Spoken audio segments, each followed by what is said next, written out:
uppercut.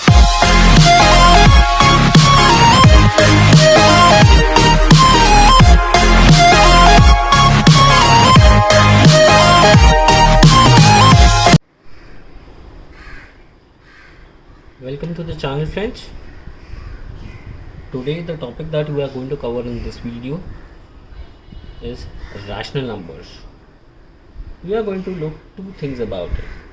First is representing a rational number on a number line, and second is comparing two rational numbers.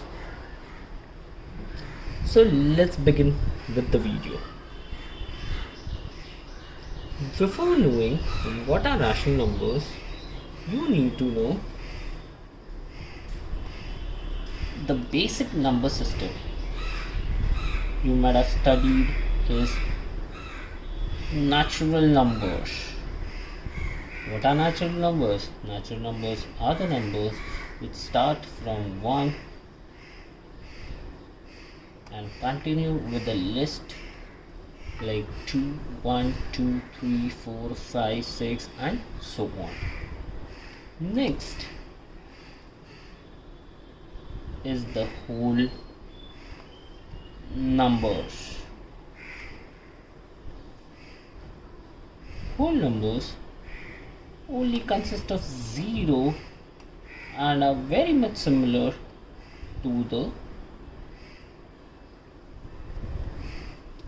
natural numbers. So the only difference between a natural number and a whole number is the whole number have 0. Natural number starts from 1. Moving to the next are the integers. So integers consist of negative numbers,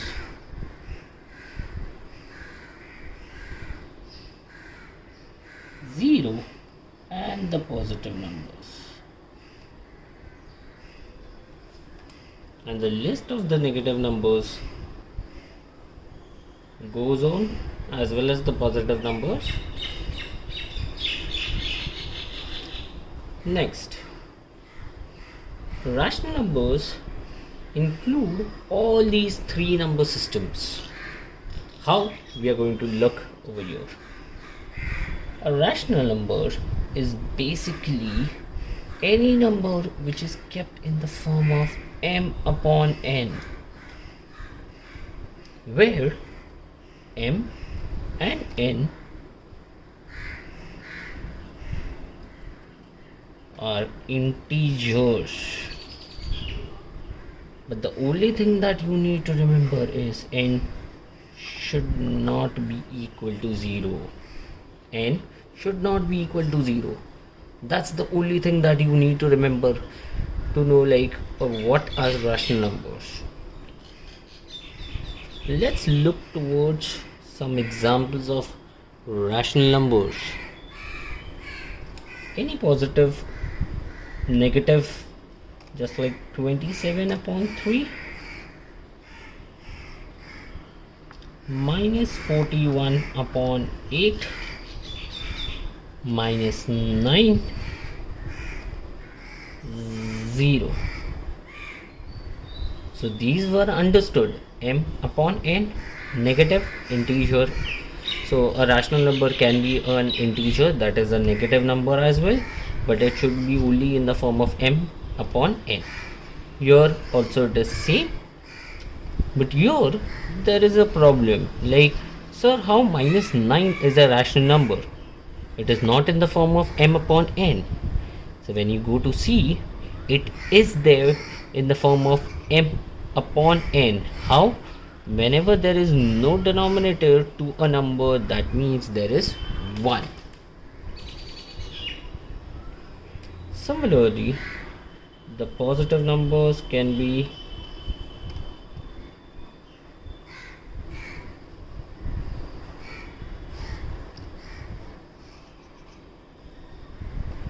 and etc. These are few examples of rational numbers.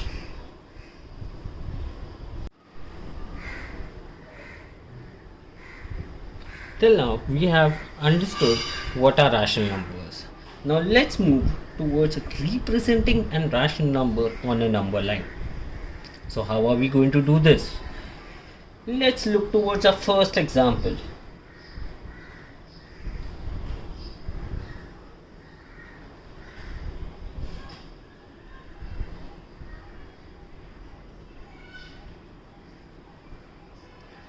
The first step that you're going to do when you get a question like this is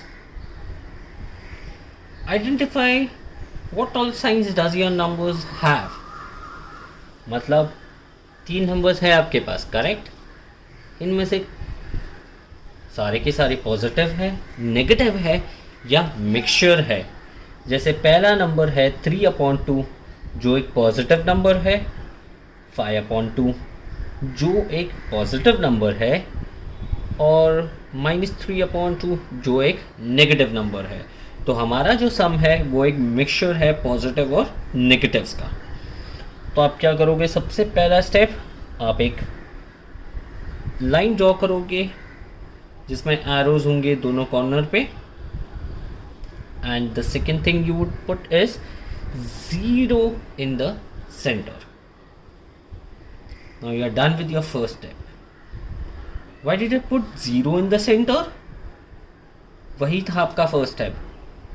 recognise करना कि mixture है, मतलब negative भी है और positive भी है. तो दोनों नंबर आपको नंबर लाइन पे प्लॉट करने हैं. That's why I wrote the 0 in the center so that negative would also get covered, positive would also get covered. Now the next step that you need to do is identify the n in the given question. What's the n? If I go to see, rational numbers are always in the form of m/n. n मतलब नीचे वाला जो आपको सब तीनों के तीनों में सेम दिखेगा, जो है 2, राइट? 2 जो भी आपका n होगा उसमें से एक माइनस कर दीजिए, जो आपको आंसर आ जाएगा. उतने गैप्स होंगे आपके नंबर लाइन पे. बताता हूँ कैसे. जैसे ही आप 0 डाल देते हो, आपको नंबर लाइन फुलफिल करनी है.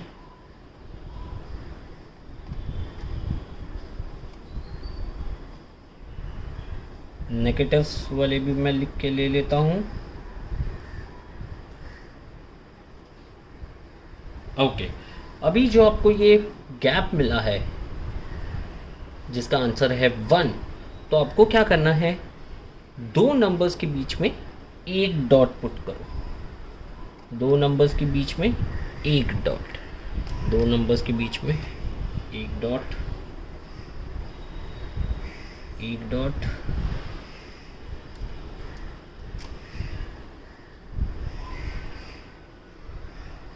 आपका सेकेंड स्टेप भी हो चुका है. थर्ड स्टेप जो आपको करना है वो करना है, नंबर लाइन के नीचे तो आपको नंबर्स दिख रहे हैं, बट आपको नंबर लाइन के ऊपर भी नंबर लिखने हैं. तो वो कैसे होंगे वो मैं भी आपको बताने वाला हूँ. सबसे पहले आप लिखोगे 0 के बाद आ रहा है डॉट, तो आपको डॉट ये चीज़ पे फोकस नहीं करना है.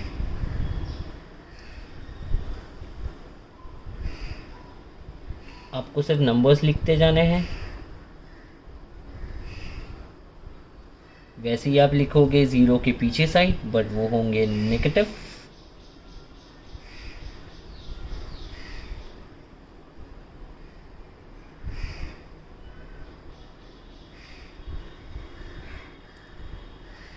और आपको डिनोमिनेटर जो आपका ऑलरेडी क्वेश्चन में दिया गया है वही आप लिखोगे.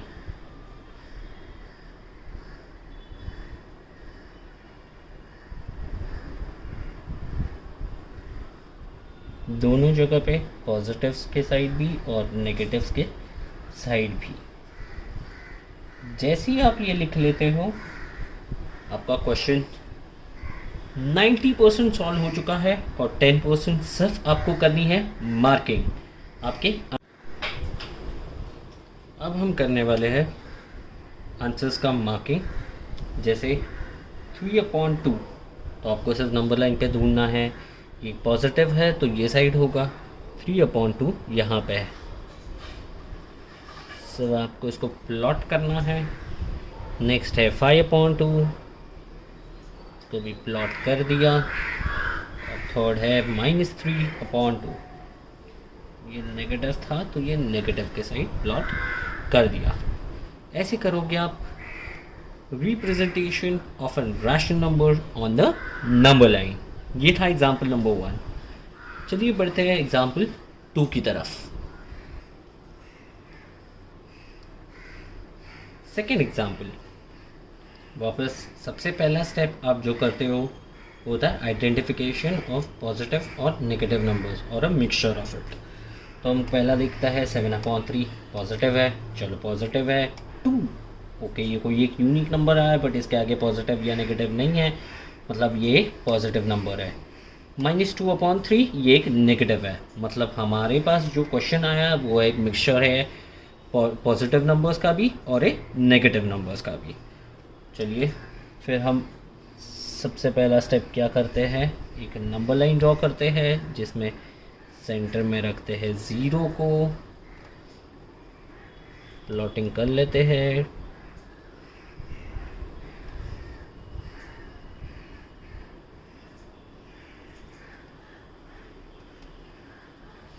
अभी मेरे पास स्पेस ना होने के कारण और प्लस मुझे पता है कि यहाँ तक आंसर आ जाएगा, सो आई प्लॉटेड इट टिल -2। आपके पास पेज काफ़ी लंबा होगा, आप नंबर लाइन अच्छे से ड्रॉ कर सकते हो और नंबर्स का भी क्वांटिटी आप बढ़ा सकते हो। चलिए शुरू करते हैं सेकेंड स्टेप के साथ, जो है identifying the denominator. Right, gap ढूंढना है हमें, कितने डॉट्स होंगे दो नंबर्स के बीच में, गैप। वो कैसे हम ढूंढते हैं, हम फोकस करते हैं डिनोमिनेटर पे। इसको डिनोमिनेटर नहीं है छोड़ दो, पर जिसको डिनोमिनेटर नहीं है उसको बॉक्स मार्क करके रखेंगे क्योंकि ये सबसे इजी होता है प्लॉटिंग के लिए। ये हमें लास्ट में करना है, तो हम इन दोनों की तरफ फोकस करते हैं जिसमें डिनोमिनेटर दिया गया है 3। चलिए मैं एक बॉक्स बना लेता हूँ, मेरा गैप्स का बॉक्स 3। इसमें से निकालना कितना होता है, हर वक्त आपको सिर्फ करना है -1, जिसका आंसर आएगा 2। 3 - 1 gives you 2। अब आपको करना है दो नंबर के बीच में कितने डॉट्स पुट करने हैं, वो है 2। 1 2।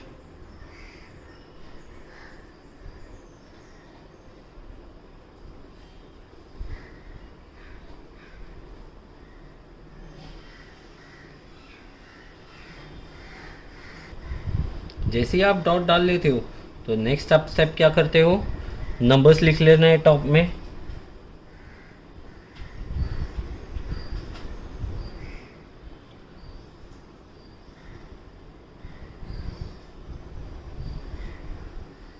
यहाँ पे भी 0 के ये साइड पे भी आपको नंबर्स लिखने हैं सिर्फ।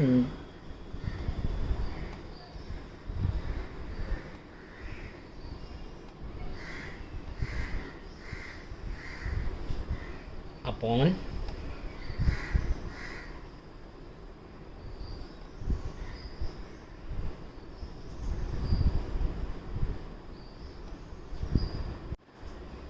आंसर्स प्लॉट करना काफ़ी आसान हो चुका है। अब सिर्फ आपको आइडेंटिफाई करना है वो नंबर कहाँ पे आपके नंबर लाइन पे, और आपको सर्किल करना है। जैसे पहला है 7/3, तो ये पॉजिटिव है तो राइट हैंड साइड पे होगा। 7/3 यहाँ पे है,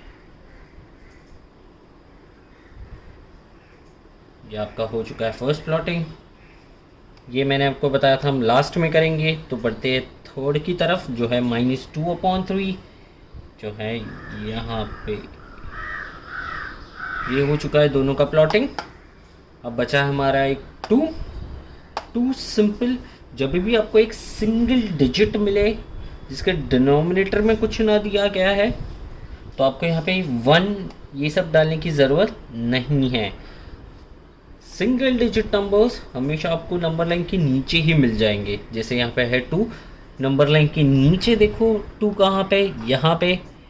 तो ये हो गया आपका आंसर 2 का। That's it. ये हो चुका है आपका representing and rational number on number line, जो था आपका फर्स्ट पार्ट। चलिए बढ़ते हैं अभी सेकंड पार्ट की तरफ, comparison of two rational numbers. चलिए अब हम बढ़ते हैं हमारे सेकंड पार्ट की तरफ, जो है comparison of two rational numbers. Comparison, so what are comparison? Comparison consist of greater than, less than and equal to. कौन से दो नंबर्स में से कौन सा ऐसा नंबर है जो ग्रेटर है, जो स्मॉलर है, या दोनों ही नंबर इक्वल टू है। चलिए बढ़ते हैं ये कैसा किया जाता है कि फर्स्ट एग्जांपल की तरफ। एग्जांपल फर्स्ट, जैसे दिया गया है 5/4 एंड 2/3। ओके, 5/4 और 2/3। जैसे आप देख सकते हो ये नंबर्स को हम कंपेयर डायरेक्टली नहीं कर सकते। तो पूछिए क्यों? क्योंकि इनके डिनोमिनेटर्स जो है वो दोनों ही डिफरेंट है। जैसे हम एग्जांपल लेते हैं, एक मेरे हाथ में है आईफोन और एक मेरे हाथ में है रियलमी। हम दोनों फ़ोन्स को कंपेयर नहीं कर सकते क्योंकि आईफोन की कॉस्टिंग 1 लाख 1.5 लाख के यहाँ से शुरुआत होती है और रियलमी की कॉस्टिंग होती है 10,000, 12,000, 15,000। सो बट ऑब्वियस है उन दोनों के फीचर्स कंपेयर हम नहीं कर सकते क्योंकि दोनों की कॉस्टिंग बहुत ही ज़्यादा डिफरेंट है। वैसे ही इनको कंपेयर करने के लिए सबसे पहली चीज़ हमें जो करनी होगी वो होगी सेम करना होगा उनका डिनोमिनेटर। तो वो हम कैसे करेंगे? हम पहले दोनों ही नंबर्स को अलग अलग लिख के ले लेंगे। हम कर चुके हैं, इक्वल टू डाल दीजिए, इक्वल टू डाल दिया है हमने। वापस वो नंबर्स को लिख लीजिए, मल्टीप्लाई ऊपर नीचे, वैसे ही सेम यहाँ पे मल्टीप्लाई ऊपर नीचे। अभी जो ओपोनेंट्स, जैसे 5/4 का जो ओपोनेंट है उसका जो डिनोमिनेटर है जैसे 3, उसको मल्टीप्लाई कर लीजिए ऊपर और नीचे 5/4 के साथ। और 2/3 का जो ओपोनेंट है जो है 5/4, जिसका डिनोमिनेटर है 4, उसको मल्टीप्लाई कर लीजिए ऊपर और नीचे।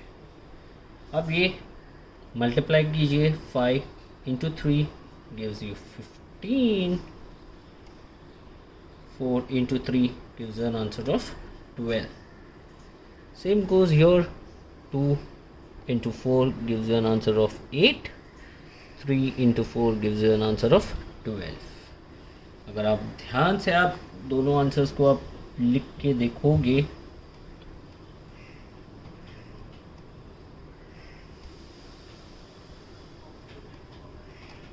तो आपको पता चलेगा कि इनके डिनोमिनेटर्स हो चुके हैं सेम, जिससे अभी हमें कंपेयर करना काफ़ी आसान होगा। जैसे आपको सिर्फ डिनोमिनेटर पे अभी फोकस नहीं करना है, आपको फोकस करना है उनके न्यूमरेटर्स पे जो है 15 और 8। अब इनमें से सबसे बड़ा कौन है, 15 है या 8 है? तो वो है 15। ये हो चुका है आपका answer, comparison of two rational numbers.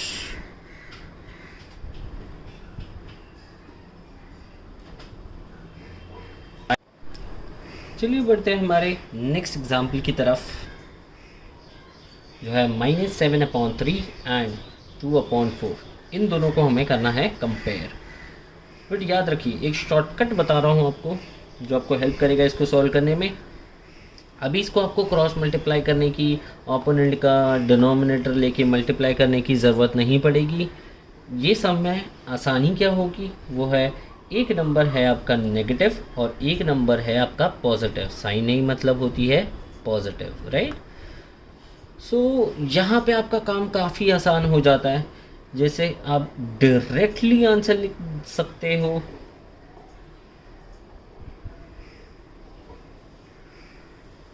जिसमें आपका आंसर होगा 2/4 जो है एक पॉजिटिव, वो है हमारा ग्रेटर नंबर। याद रखना है हमें, पॉजिटिव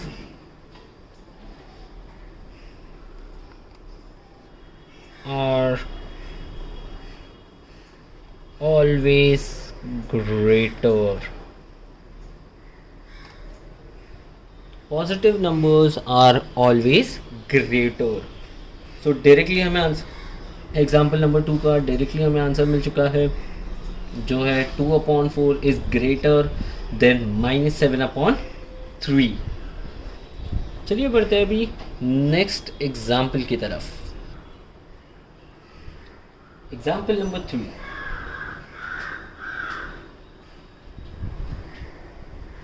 चलिए ट्राई करते हैं दो नेगेटिव नंबर्स के साथ में।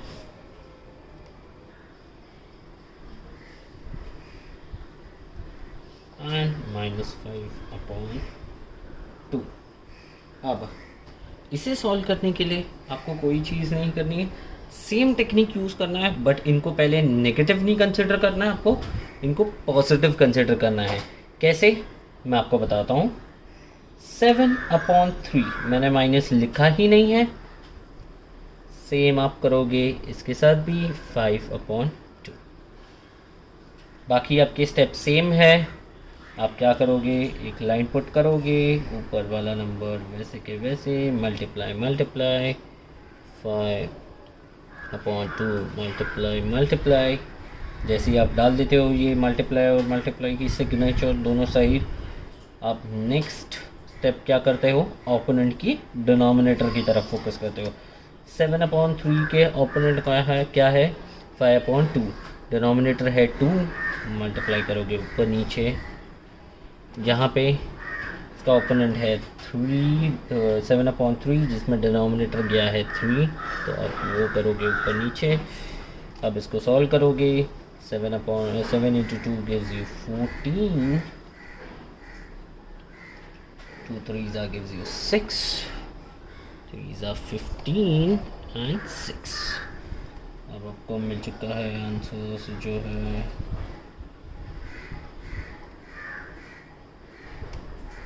15/6। अब इसमें आपको ये आइडेंटिफाई करना है कि इसमें है कौन सा नंबर बड़ा है। तो मुझे क्लियरली दिख रहा है 15/6 बड़ा है।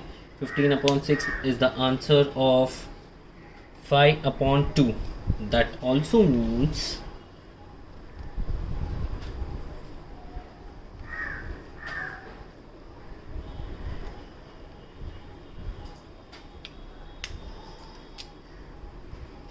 5/2 is greater than 7/3, but as I said, we are solving this in a positive format and the question given is in negatives. So what we need to do is, we have almost reached the answer। इसका आपको उल्टा करना है, मतलब positive में जब 5/2 greater आ रहा है 7/3 से, तो जब आप इसको नेगेटिव करोगे, जैसे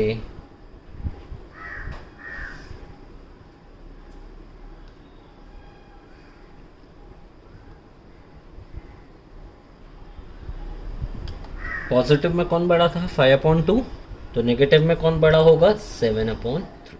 दैट्स इट। आज के वीडियो के लिए बस इतना ही। Hope you like the video. If you like it, please share and subscribe, and don't forget to hit the like button. Thank you.